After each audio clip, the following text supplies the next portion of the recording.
Künstler is play. So all individual manifestations are games, dances, symphonies, musical forms being put on by the whole show, and everyone is basically the whole show. So that's the fundamental feeling. Now, but nature as the word is used in the Far East doesn't mean quite the same as the word nature in the West. In Chinese, nature, the word we translate nature, ziran, or in Japanese, shizen, is made up of two characters. That first one means of itself, and the second one means so. What is so of itself? Of itself so, what happens, or as we say, what comes naturally. It's in that sense of our word nature, to be natural, to act in accordance with one's nature, not to strive things, not to force things, that they use the word natural. So, when your hair grows, it grows without your telling it to. And you don't have to force it to grow. So in the same way, when the color of your eyes, whether it's blue or brown or whatever, the eyes color themselves, and you don't tell them how to do it. When your bones grow a certain way, they do it all of themselves. So then, it's fundamental to this idea of nature that the world has no boss. God, in much of the Western meaning of the word, means the controller, the boss of the world. And the model that we use for nature tends to be the model of the carpenter, or the potter, or the king. That just as the carpenter takes wood and makes a table out of it, or as the potter takes inert clay and with the intelligence of his hands evokes a form in it. That idea, you see, of the world as an artifact could prompt a child in our culture to say to its mother, how was I made? And it seems very natural. So when it's explained that God made you, the child naturally goes on and says, but who made God? But I don't think a Chinese child would ask that question at all. How was I made? Because the Chinese mind does not look at the world of nature as something manufactured, but rather grown.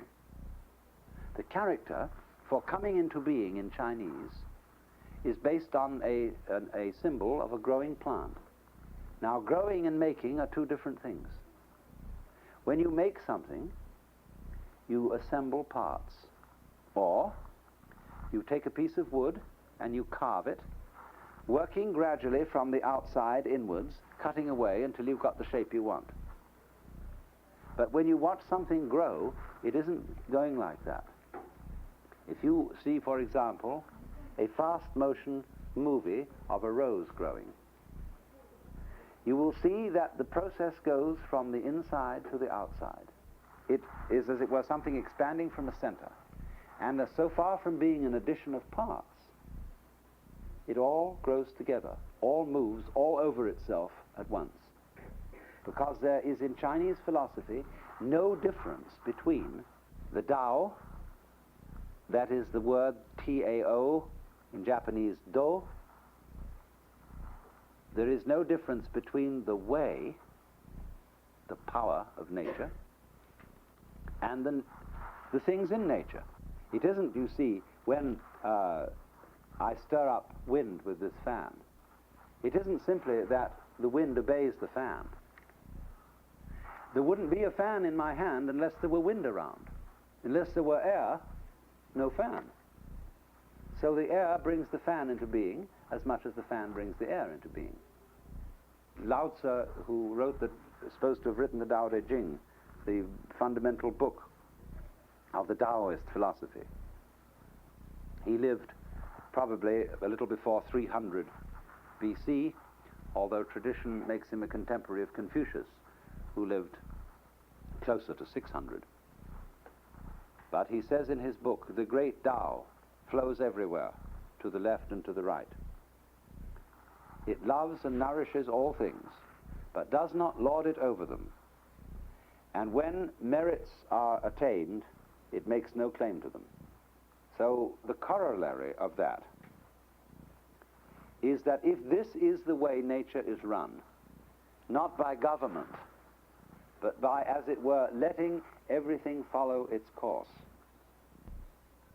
then the skillful man or woman, or the skillful ruler, or the sage, interferes as little as possible with the course of things. The notion is that life is most skillfully lived when one sails a boat rather than rowing it. Now you see, it's more intelligent to sail than to row. With oars, I have to use my muscles and my effort to drag myself along the water. But with a sail, I let the wind do the work for me. More skillful still when I learn to tack and let the wind blow me against the direction of the wind. Now that's the whole philosophy of the Tao. It's called in Chinese Wu Wei. Wu, non-wei, striving. In Japanese, Mui. I is Japanese of pronouncing the Chinese Wei. Mu is Chinese Wu. Mui, as distinct from Ui. Ui means to use effort, to go against the grain, to force things. Mui, not to go against the grain, to go with the grain. And so you will see around you in every direction examples of Mui, of the intelligent handling of nature so as to go with it rather than against it. So it is said, in the winter, there's a tough pine tree which has a branch like this with muscles. And the snow piles up, and this unyielding branch eventually has this huge weight of snow, and it cracks. Whereas the willow tree has a springy, supple branch. And a little snow comes on it, and the branch just goes down, and the snow falls off, and whoops, the branch goes up again. So Lao Tzu said, man at his birth is supple and tender, but in death he is rigid and hard. Plants when they are young are soft and supple, but in death they are brittle and hard. So, suppleness and tenderness are the characteristics of life, and rigidity and hardness the characteristics of death.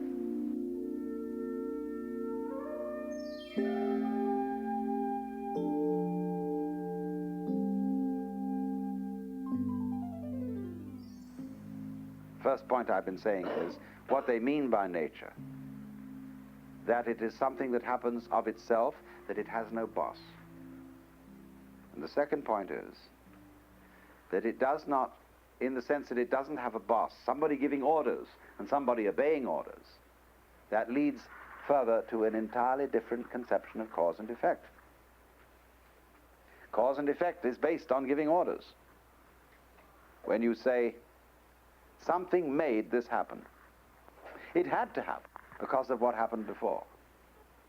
Chinese doesn't think like that. His idea of causality is called, I say the concept which does duty for our idea of causality, is called mutual arising. Stepping back again, we have these very, very basic principles then.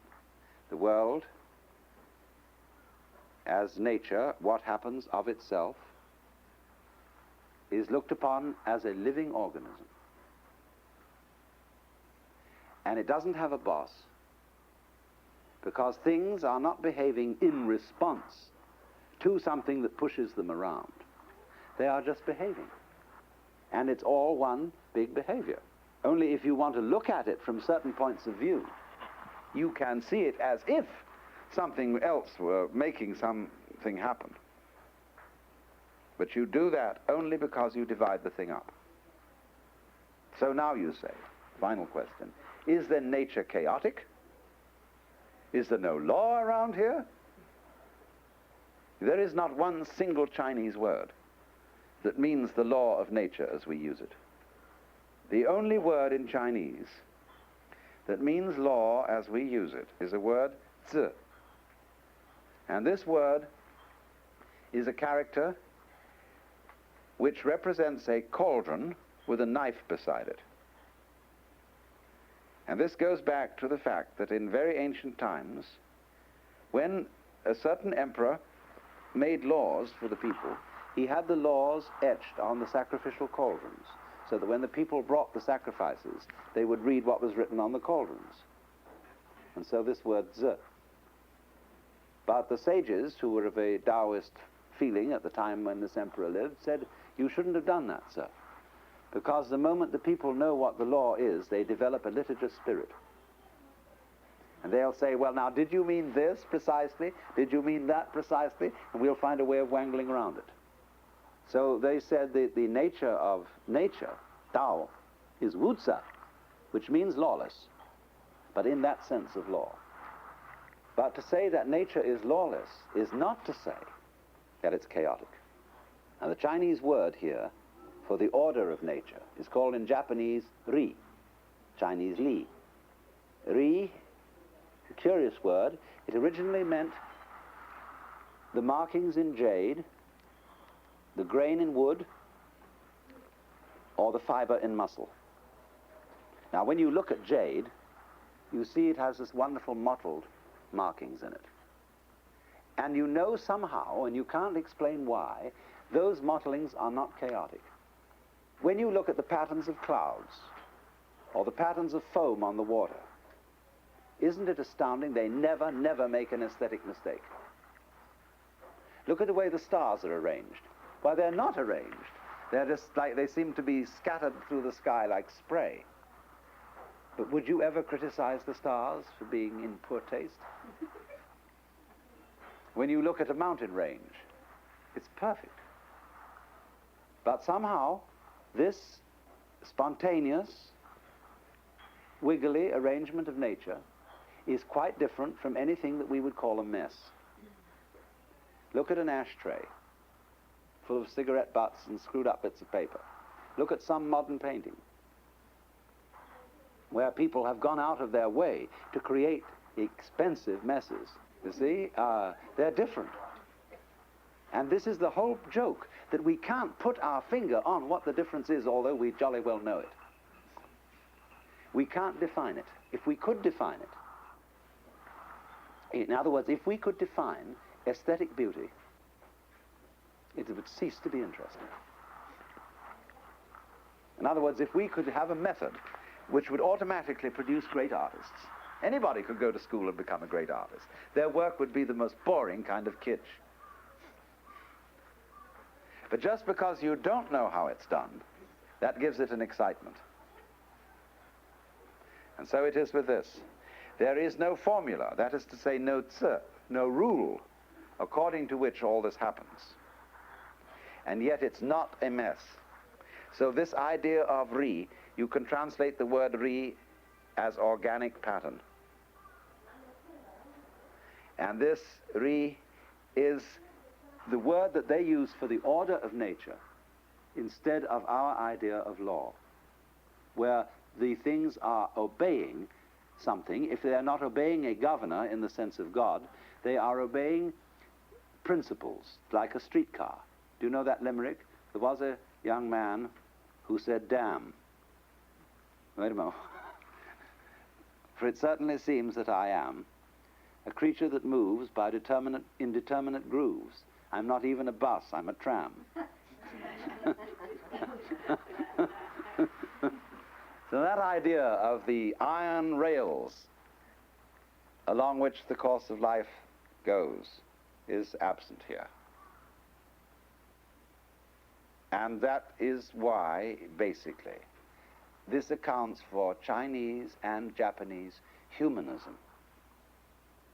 They work on the supposition that human nature, like all nature, is basically good. Basically, but its good is funny good. It consists in its good bad. It consists in the passions as much as the virtues. In Chinese, there's the word ren. I don't know how it's pronounced in Japanese. I'll write it backwards. How do you pronounce that in Japanese? Jin. This means human-heartedness, humaneness. Not in the sense of being humane in the sense of being kind, necessarily, but of being human. So I say, oh, he's a great human being. Means that's the kind of person who's not a stuffed shirt, who is able to come off it, who can talk with you on a man-to-man basis, who recognizes along with you that he's a rascal too. And so men, for example, when they each affectionately call a friend of theirs, "Hi, you old bastard, how are you getting on?" This is a term of endearment. Because they know that he shares with them what I call the element of irreducible rascality that we all have. So then, if a person has this attitude, he's never going to be an overweening goody-goody. Confucius said, goody-goodies are the thieves of virtue. Because you see, if I am right and you are wrong, and we get into a fight, what I'm out to is a crusader against the wrong, and I'm going to obliterate you. Or I'm going to demand your unconditional surrender. But if I say, no, I'm not right and you're not wrong, but I happen to want to carry off your women. You know, I like this girl, you've got the most beautiful girls, and I'm going to fight you for them.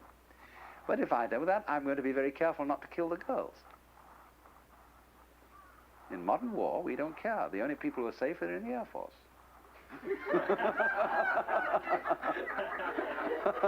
They're way up there. You know, or else they've got subterranean caves they're in, you know. Women and children be damned. They can be frizzled with Hiroshima bomb.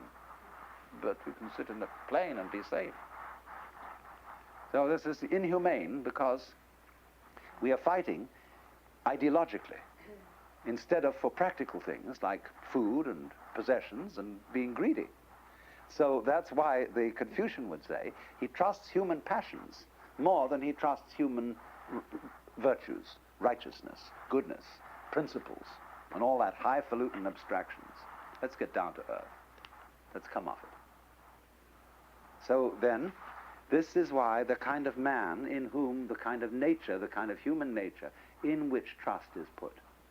Because you see, look, if you are like the Christians and the Jews, not so much the Jews, but mostly the Christians, who don't trust human nature, say it's fallen, it's evil, it's perverse, that puts you in a very funny position. Because if you say human nature is not to be trusted, you can't even trust the fact that you don't trust it. See where you land out? You land out in a hopeless mess. Now, it's true, human nature is not always trustworthy. But you must proceed on the gamble that is trustworthy most of the time. Or even 51% of the time. Because if you don't, what's your alternative? You have to have a police state. Everybody has to be watched and controlled, and then who's going to watch the police?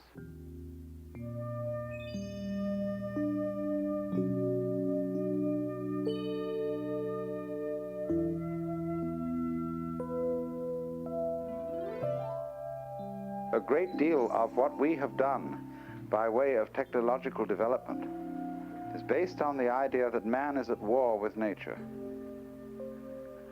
And that in turn is based on the idea, which is really a 19th century myth, that intelligence, values, love, humane feelings, etc., exist only within the borders of the human skin. And that outside those borders, the world is nothing but a howling waste of blind energy, rampant libido, and total stupidity. This, you see, is the extreme accentuation of the Platonic Christian feeling of man as not belonging in this world, of being a spirit imprisoned in matter. And it's reflected in our popular phraseology. I came into this world. I face facts. I encounter reality. There's something that goes boom right against you like that. But all this is contrary to the facts. We didn't come into this world. We grew out of it in the same way that apples grow out of an apple tree. And if apples are symptomatic of an apple tree, and show that after all this tree apples, when you find a world upon which human beings are growing, then this world is humane, because it humans. Only we seek to deny our mother and to renounce our origins, as if somehow we were lonely specimens in this world, who don't really belong here, and who are aliens in an environment consisting mostly of rock and fire and mechanical electronic phenomena, which has no interest in us whatsoever, except maybe a little bit in us as a whole, as a species. You've heard all these phrases. Nature cares nothing for the individual, but only for the species. Nature red in tooth and claw. Nature is dog eat dog, or as the Hindus call it, Matsya Nyaya, the law of the sharks. And so also a very popular idea in the 19th century, running over into the common sense of the 20th, that we belong as human beings on some very small, unimportant speck of dust on the outer fringes of a very small galaxy in the middle of millions and millions of much more important galaxies. And all this thinking is pure mythology. Let me go in a little bit to the history of it, because it's important for us as Westerners to know something about the history of the evolution of our own ideas that brought this state of mind about.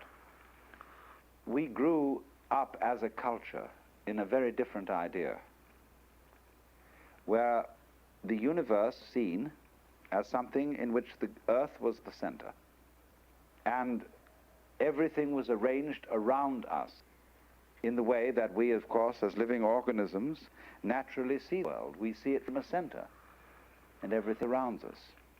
And so this geocentricture of the world was, however, one in which every human being was fantastically important, and you were watched day in, day out, minute in, minute out, by your loving and judging Father in heaven. And you, because you have an eternal life, are infinitely important in the eyes of this God. But Western people got this feeling that this became too embarrassing. You know how it was as a child when you were working in school and the teacher walked around behind your back and looked over while you were working, and you always felt put off.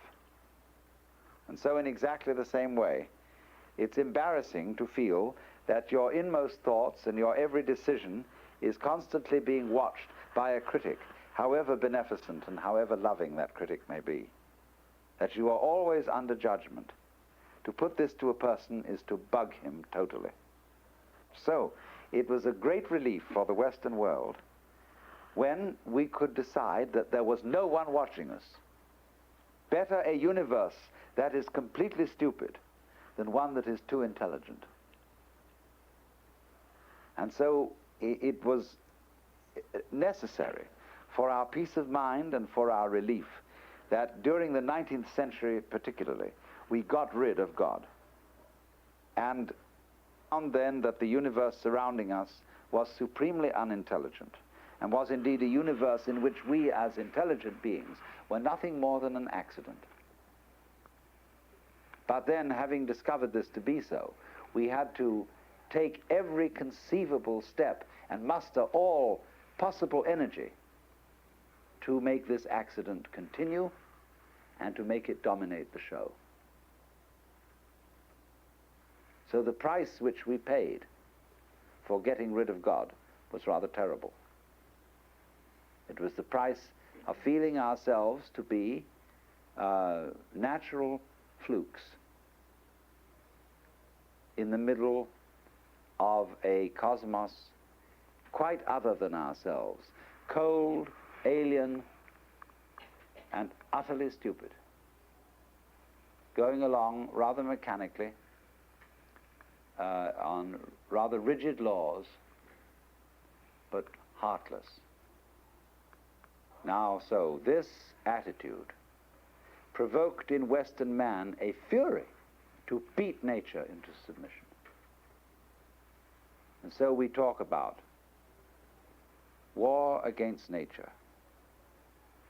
When we climb a mountain like Everest, we have conquered Everest. When we get our enormous phallic rockets and boom them out into space, we are conquering space. And all the symbols we use for our conquest of nature are hostile. Rockets, bulldozers. This whole attitude, you see, of dominating it and mastering it.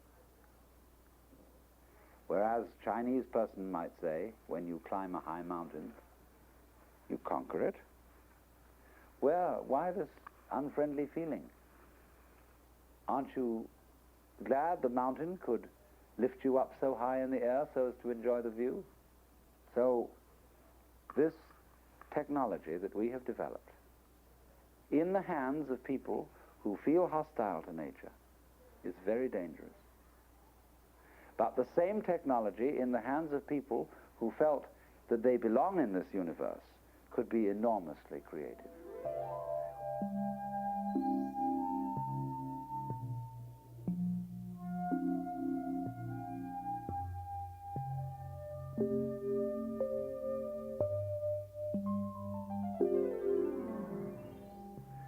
But the important thing about this whole philosophy of nature and of man's place in nature is that this Taoist and later Zen Buddhist and Shinto feeling about man's place in the world is today corroborated by the most advanced thinking in the biological and physical sciences. Now, I can't stress that too much. Science is primarily description, accurate description of what's happening, with the idea that if you describe what is happening accurately, your way of describing things will become a way of measuring things, and that this in turn will enable you to predict what is going to happen, and this will build you some measure of control over the world. Now, the people who are most expert in describing and who are most expert in predicting are the first people to recognize the limitations of what they're doing. First of all, consider what one has to do in science. In a very simple experiment in which you want to study a fluid in a test tube and describe what is in that fluid so accurately that you must isolate that fluid from what are called unmeasurable variables. I have a fluid in a test tube and I want to describe it accurately. But every time the temperature changes, my fluid changes.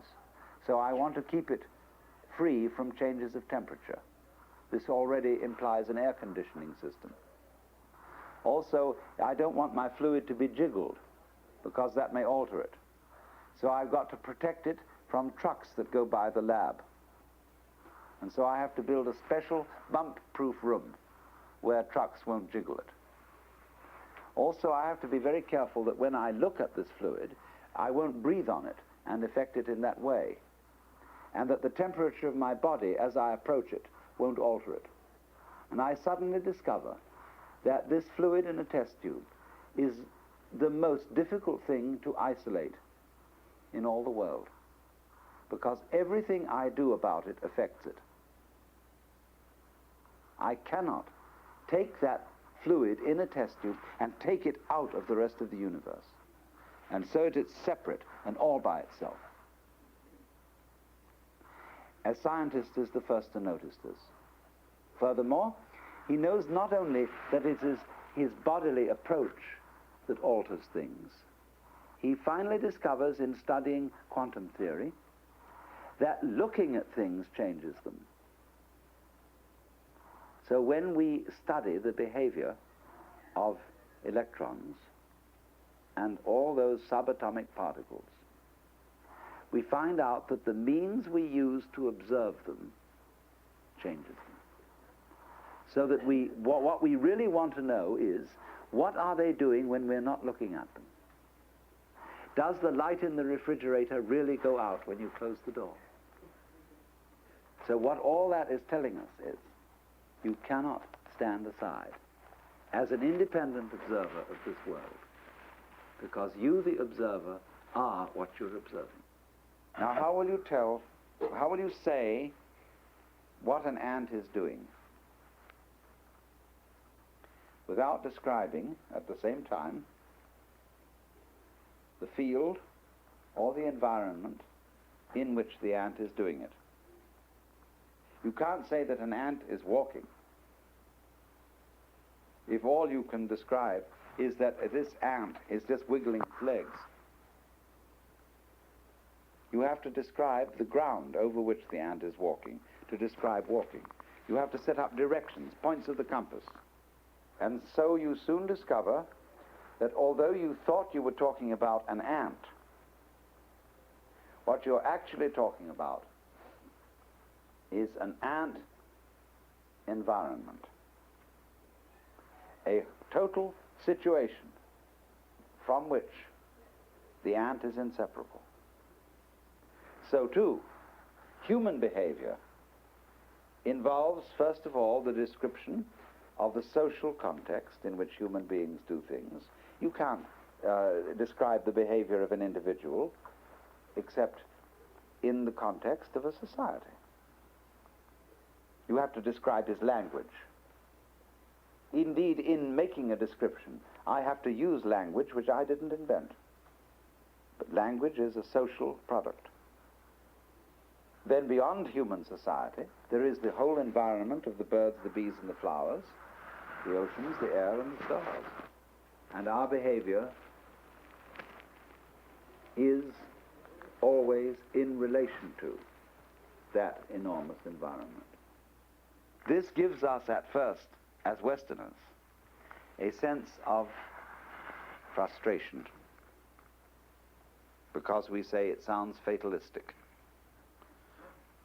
It sounds as if we were saying, you thought you were an independent organism. You're nothing of the kind. Your environment pushes you around. But that idea, simply, if we would express that idea as a result of hearing what I've just said, it would mean that we didn't understand it. You read B.F. Skinner, the supreme behaviorist psychologist, and he describes all phenomena of nature in terms of man being pushed around. But let's suppose that we live in a world where things don't get pushed around and can't be pushed around. Supposing there's no puppet. Supposing there is no cause and no effect. That instead of things being pushed around, they are just happening the way they do happen. Then you get an utterly different view. And this is the view with which we are dealing, lying behind this culture. As I said this morning, there is no boss. You, as a human being, are not going to push this world around. But equally, you're not going to be pushed around by it. It goes with you. The external world goes with you in just the same way as a back goes with a front. How would you know what you meant by yourself unless you knew what you meant by other? How would the sun be light if you didn't have eyes?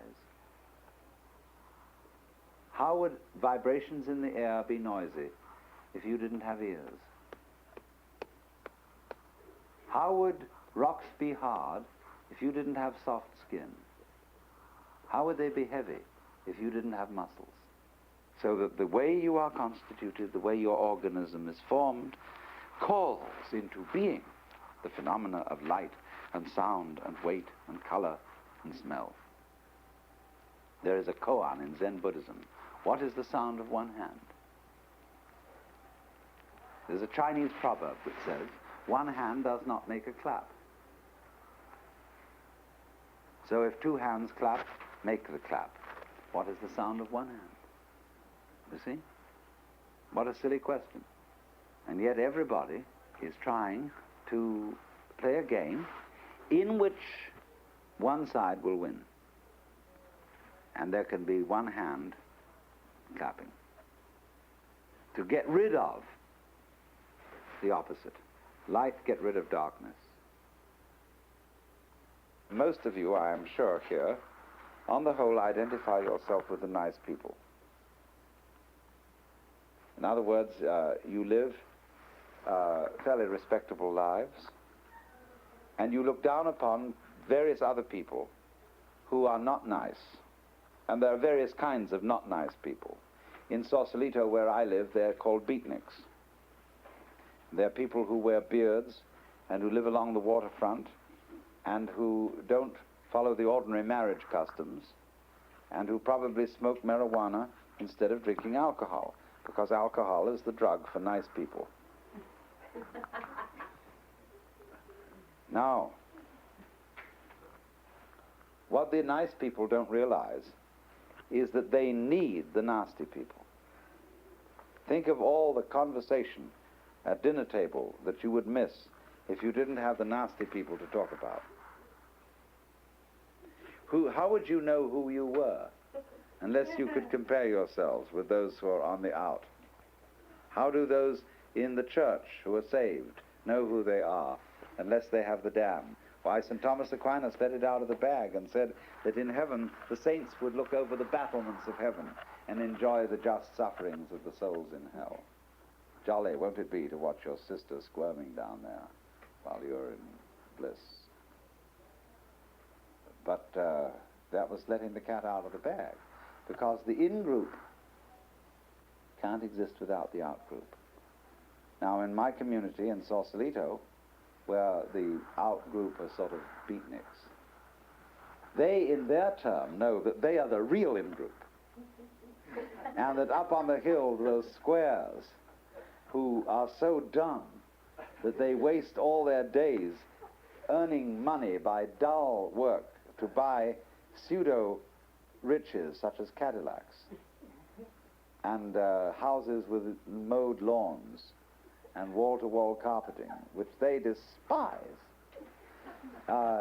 They feel very, very much collective ego strength by being able to talk against the squares, because the out-group makes itself the in-group by putting the in-group in the position of an out-group.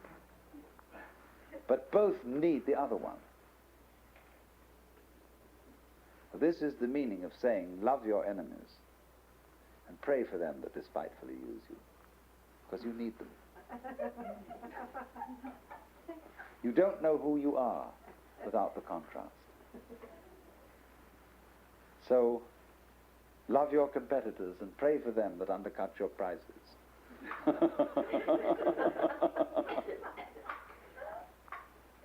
You go together. You have a symbiotic relationship, even though it be formally described as a conflict of interests. Now, to see that kind of thing is the essence of this philosophy of nature. It goes together with the idea of the yang and the yin. That we don't know what the yang is, the positive, the bright side, unless we at the same time know what the yin is, which is the dark side. These things define each other mutually.